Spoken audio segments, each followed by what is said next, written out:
సముద్రంలో జాలీగా ఎంజాయ్ చేస్తున్న ఇతని వాచ్ అనేది అన్ఫార్చునేట్లీ చేతి నుంచి విడిపోయి నీళ్ళలోకైతే వెళ్ళిపోతుంది. సో అండర్ వాటర్ లో ఉన్న వాచ్ ని వెతికే క్రమంలో ఇతనికి ఒక విచిత్రమైన రాయి లాంటిది ఒక వస్తువు అయితే దొరుకుతుంది.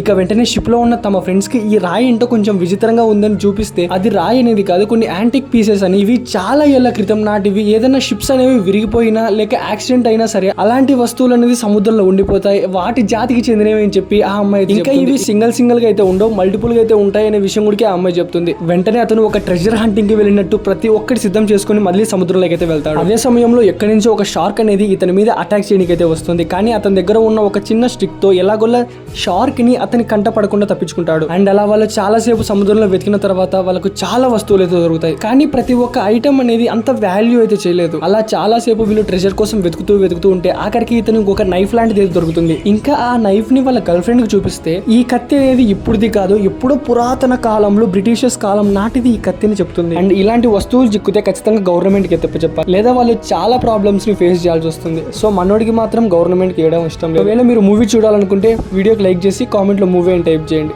మూవీ ఎక్కడ ఉంది, మూవీ ఎందులో అవైలబుల్ గా ఉంది, తెలుగులో ఉందా, ఇంగ్లీష్ లో ఉందా, ప్రతి ఒక్క ఇన్ఫర్మేషన్ అనేది డైరెక్ట్ గా మీ ఫోన్ లోకి వచ్చేస్తుంది. అండ్ ఇలాంటి క్రేజీ మూవీస్ కోసం సబ్స్క్రైబ్ చేసుకుని పక్కన బెల్ ఐకాన్ అయితే ఆల్ లో పెట్టుకోండి.